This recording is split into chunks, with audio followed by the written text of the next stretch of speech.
هذا الجو المشحون بالتوتر يقوم الحوثيين بقصف المدن السعودية ليقوم التحالف العربي بالرد وقصف الحوثيين. في هذه الأثناء تقوم القوات السعودية بالقبض على سفن إيرانية محملة بالأسلحة كانت في طريقها إلى الحوثيين، مما أشعل الصراع بشكل أكبر وزاد من التوتر بين السعودية وإيران التي كانت مستاءة أساسا من التحالف العربي الذي يسعى لقطع ذراعها في اليمن، لتنطلق بذلك شرارة الحرب والتي تمثلت بقصف السفن الحربية الإيرانية المرافقة للسفينة التي تم القبض عليها من قبل البحرية السعودية للسفن السعودية وإغراقها بشكل كامل مع طواقمها. أرسلت السعودية فورا سربا من الطائرات المقاتلة والتي قامت بتدمير السفن الإيرانية والتي لم تنجو منها ولا واحدة. كانت إيران قد حشدت قواتها البرية والبحرية والجوية على طول الساحل وقامت بالتجهيز للمعركة.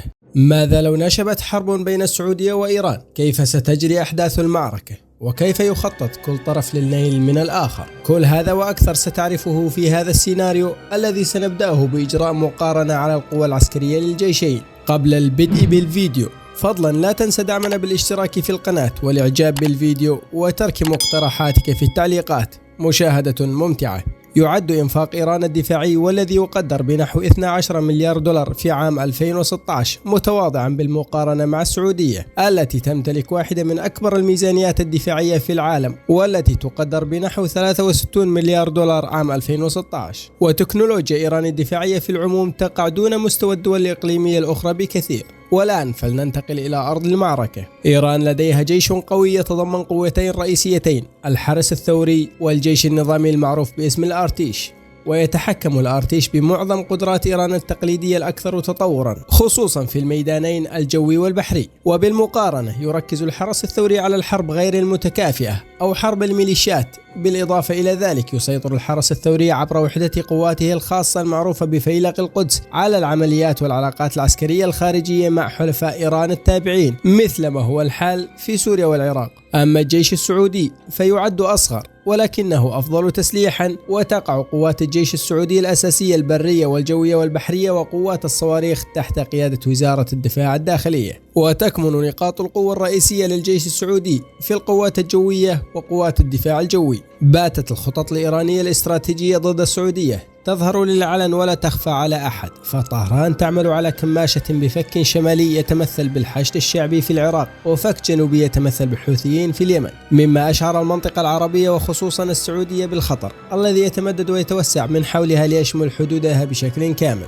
وفي هذا الجو المشحون بالتوتر يقوم الحوثيين بقصف المدن السعودية ليقوم التحالف العربي بالرد وقصف الحوثيين. في هذه الأثناء تقوم القوات السعودية بالقبض على سفن إيرانية محملة بالأسلحة كانت في طريقها إلى الحوثيين، مما أشعل الصراع بشكل أكبر وزاد من التوتر بين السعودية وإيران التي كانت مستاءة أساسا من التحالف العربي الذي يسعى لقطع ذراعها في اليمن، لتنطلق بذلك شرارة الحرب والتي تمثلت بقصف السفن الحربية الإيرانية المرافقة للسفينة التي تم القبض عليها من قبل البحرية السعودية للسفن السعودية وإغراقها بشكل كامل مع طواقمها. أرسلت السعودية فورا سربا من الطائرات المقاتلة والتي قامت بتدمير السفن الإيرانية والتي لم تنجو منها ولا واحدة. كانت إيران قد حشدت قواتها البرية والبحرية والجوية على طول الساحل وقامت بالتجهيز للمعركة، فهي لا تملك حدودا برية مع السعودية ولا بد للمواجهة أن تكون بحرية. بعد وصول الأخبار بتدمير الأسلحة المتجهة للحوثيين بالإضافة للسفن الحربية المرافقة لها، قامت إيران على الفور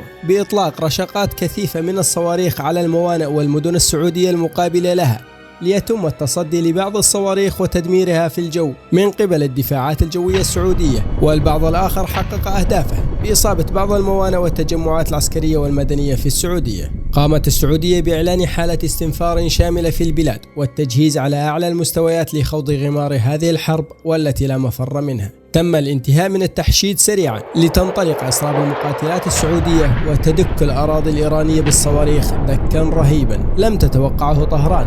فقد كانت الصدمة الإيرانية كبيرة من الرد السعودي السريع والقاسي، والذي قام بشل أجزاء كبيرة من قواتهم. فالقوة الجوية السعودية لا يستهان بها على الإطلاق، وخصوصا أنها تعتبر من أحدث أنواع الأسلحة الجوية في العالم. في هذه الأثناء كانت القوات البحرية للبلدين قد أنهكت أيضا، فقد استمرت الاشتباكات فيما بينها لساعات طويلة، وتم تدمير أغلب القطع البحرية المتحاربة سواء بالصواريخ أو الألغام البحرية أو الطيران الحربي. بعد هذا الضغط الكبير على الإيرانيين، بدأت القوات الإيرانية بالانهيار والتراجع بعد الضربات السعودية الخاطفة والقوية، مما اضطر إيران للانتقال للخطة البديلة في حال لاحت علائم الهزيمة.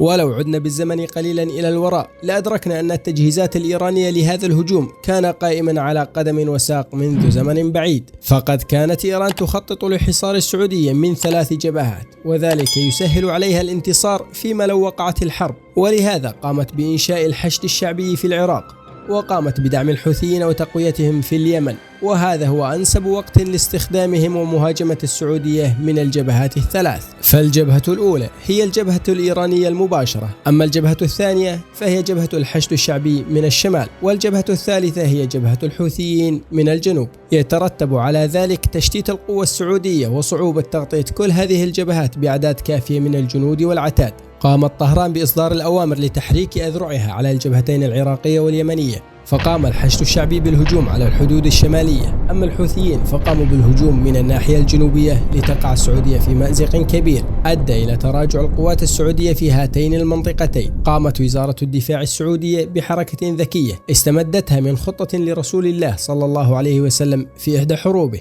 فقد قامت بتقسيم جيشها على الحدين الشمالي والجنوبي إلى فرق قبائلية مقاتلة، وسحب متطوعين من القبائل كلا حسب قبيلته. وكلنا يعرف القبائل العربي وشراستها في القتال، وخصوصا عندما يكون القتال دفاعا عن الأرض، الأمر الذي ألهب صدور الرجال وبث روح التنافس بين القبائل لتفوز كل قبيلة بأكبر قدر ممكن من الفخر والشرف في هذه المعركة. فقامت كل قبيلة ببذل أقصى ما لديها من عدة وعتاد ورجال، وكانت من أبرز هذه القبائل المقاتلة على الجبهة الشمالية التي وقفت في وجه الحشد الشعبي هي قبائل شمر وعنزة ومطير وحرب. أما على الحدود الجنوبية مع الحوثيين فقد كانت قبائل قحطان والدواسر وسبيع وعتيبة من أشهرها، بالإضافة إلى الدعم العربي الكبير الذي حصلت عليه السعودية من الدول العربية. كل هذا سبب في دعم خطوط القتال بأعداد أكبر بكثير من المتوقعة، خصوصا وأن هذه الأعداد كانت تملك روحا قتالية عالية، مما تسبب بتراجع كبير للحوثيين وللحشد الشعبي أيضا.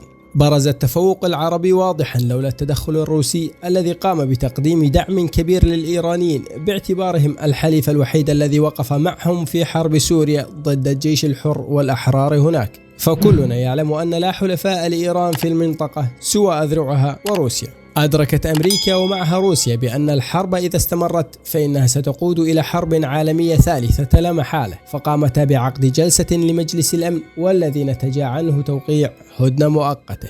ماذا لو استمرت المعركة؟ فمن هو المنتصر برأيك أنت عزيزي المشاهد؟ وإلى أي دولة تميل الكفة؟ اكتب لنا رأيك في التعليقات. هذه الفيديوهات تأخذ مني وقتا ومجهودا كبيرا جدا لكي أنفذهم، فإذا أعجبك هذا الفيديو أتمنى منك أن تقوم بعمل إعجاب وتشترك في القناة وتفعل زر الجرس ليصلك كل فيديو جديد نقوم بعمله. والسلام عليكم ورحمة الله وبركاته.